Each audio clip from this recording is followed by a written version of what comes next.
दर्शकों को बता देते हैं, देवेंद्र मिश्रा की हत्या क्यों की गई। विकास दुबे का सबसे बड़ा कबूलनामा कि देवेंद्र मिश्रा से मेरी बनती नहीं थी, यानी कि जो बाकी पुलिस वाले थे वो उसकी बातों में आ गए थे। कई बार वो मुझे देख लेने की धमकी भी दे चुके थे। शहीद सीओ देवेंद्र मिश्रा के बारे में, देवेंद्र मिश्रा की हत्या क्यों की, इसको लेकर विकास दुबे का ये सबसे बड़ा कबूलनामा कि देवेंद्र मिश्रा से मेरी बनती नहीं थी। ये बड़ा कबूलनामा, कई बार वो मुझे देख लेने की धमकी दे चुके थे, यानी कि बाकी जो पुलिस के अधिकारी थे वो नतमस्तक हो गए थे, लेकिन देवेंद्र मिश्रा नहीं मान रहे थे। अनामिका, देखिए, जो कबूलनामा उसने पूछताछ में ये जानकारी दी है कि जो पुलिस वाले थे क्या उसको टारगेट करके उसने फायरिंग की या फिर अनजाने में आत्मरक्षा में उसने गोली चलाई। तो देवेंद्र मिश्रा को लेके चूंकि जो पत्र लिखा गया था देवेंद्र मिश्रा सीईओ की तरफ से कि ये जो विकास दुबे है इसके ऊपर बहुत सारे मुकदमे दर्ज हैं और इसको लेकर के पुलिसिया कार्रवाई में भी बहुत सारी खामियों का उन्होंने जिक्र किया था। तो उसको लेकर जब ये सवाल पूछा गया कि देवेंद्र मिश्रा को लेकर के क्यों इस तरीके से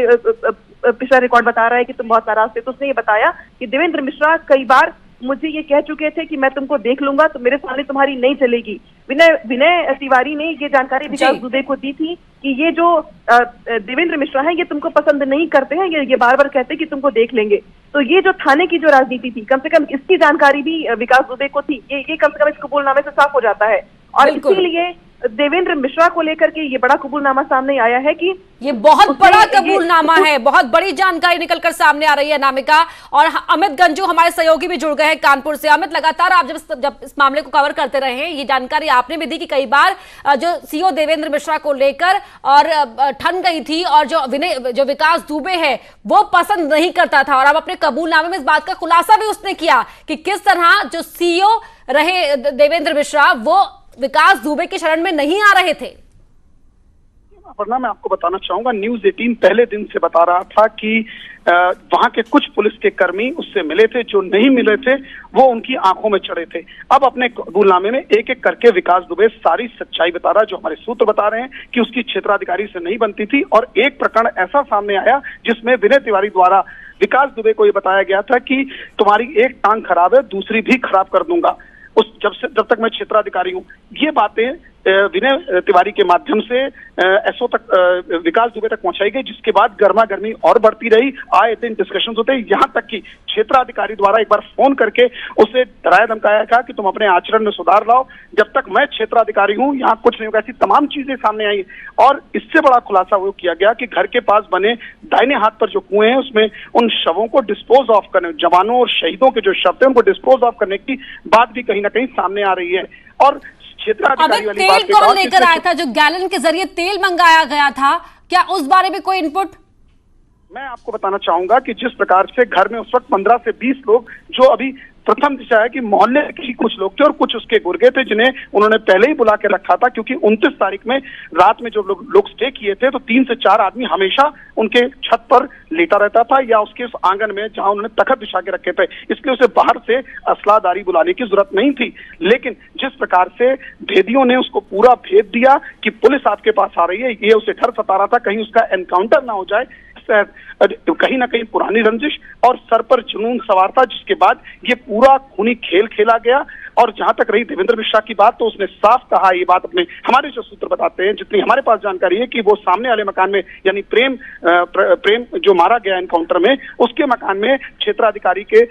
अंदर घुसने के बाद कुछ लोगों ने उसको सटाकर गोली मारी, उसके पांव पर प्रहार भी किया। यानी कहीं ना कहीं ब्रूटल डेथ हुई है और मानवता और जिसे कहते हैं खून सर पे चढ़ना, वो मानवता दरकिनार थी और खून सर पे चढ़ा था, जिसके बाद खूनी खेल खेला गया। और एक बात और अहम है कि जिस दिन से क्षेत्राधिकारी, क्योंकि क्षेत्राधिकारी बिल्हौर से पहले सीओ स्वरूपनगर थे, सीओ स्वरूपनगर के बाद उन्होंने जब इसको ज्वाइन किया, इस सर्कल को कुछ माह पूर्व ही ज्वाइन किया था और इनकी रिशफलिंग हुई थी सर्कल में, उसके बाद से सारी हिस्ट्री उसकी निकालने का प्रयास हुआ था, जहां तक कि टॉप 10 के बोर्ड की भी बात एक सामने आ रही है। जो पुलिस के सूत्र बता रहे हैं, उसको विनय तिवारी द्वारा आते ही थाने के पीछे डस्टबिन में डाल दिया गया था, ताकि उनको किसी प्रकार का नागवारा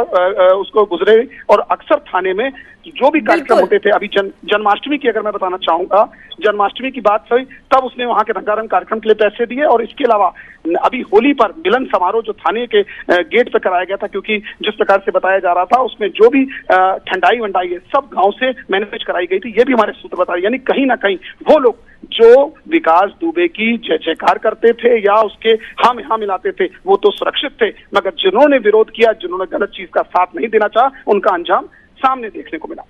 बिल्कुल, आप दोनों ही हमारे साथ बने रहिए, अनामिका भी और अमित गंजू आप भी। एक बार फिर दर्शकों को बता देते हैं कि किस तरह से ये सबसे बड़ा कबूलनामा विकास दुबे का सामने आया है कि सीईओ देवेंद्र मिश्रा की हत्या को लेकर कहा कि देवेंद्र मिश्रा से मेरी बनती नहीं थी क्योंकि वो मुझे देख लेने की बात कई बार कह चुके थे। और आपको बता दें कि विकास दुबे तक जानकारी कौन पहुंचा रहा था, ये जानकारी पहुंचा रहा था चौबेपुर का तत्कालीन थाना अध्यक्ष विनय तिवारी, जो मिला हुआ था विकास दुबे थे और लगातार ये जानकारी पहुंचा रहा था कि किस तरह से सीईओ देवेंद्र मिश्रा अब हाथ धोकर विकास दुबे के पीछे पड़ गए हैं, क्योंकि वो वहां पर नंबर 1 मोस्ट वांटेड अपराधी था उस पूरे क्षेत्र का। और इसी बात को लेकर यहां पूरी प्लानिंग विकास दुबे ने कर ली थी कि जो पुलिस है वो आए तो वो देख लेंगे, ये बात सीधी धमकी भी दे चुका था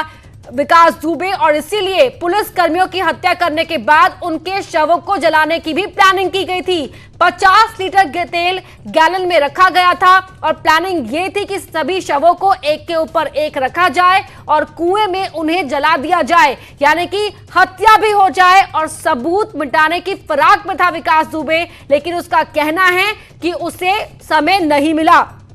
अनामिका हमारे सहयोगी लगातार जुड़ी हुई हैं। अनामिका, न सिर्फ पुलिस वालों की हत्या करने की प्लानिंग थी बल्कि सबूत मिटाने की भी फिराक में था विकास दुबे, लेकिन समय नहीं मिल पाया। देखिए, सर पर जुनून सवार था उसके, और जैसे कि पहले भी मैंने बताया कि उसको ये पहले से ही बता दिया गया था कि तुम्हारे लिए खतरा है। उसको ये बात पता थी कि उसके लिए खतरे की घंटी है, और इसलिए उसने जो लोग उसके साथ 4-5-7 लोग जो इर्द गिर्द रहते थे, इसके अलावा भी उसने लोगों को कह दिया था, अपने साथियों को बुला लिया था हथियार के साथ। और जब पूरे का पूरा जब खूनी संघर्ष किया गया तो उसने ये सोचा कि अब बहुत बड़ी गलती हो चुकी है, उसने कई पुलिस वालों की जान ले ली है, तो ये उसके लिए बहुत बड़ा भविष्य के लिए नुकसानदेह हो सकता है। तो सबूत मिटाने के लिए 50 लीटर जो गैलन का तेल था वो रखा गया था। इकट्ठा लोग डेड बॉडीज को किया ही जा रहा था, तभी पुलिस की सायरन की आवाज उसको सुनाई दी। उसको लगा कि बहुत देर, तो पुलिस की सायरन की आवाज सुनते ही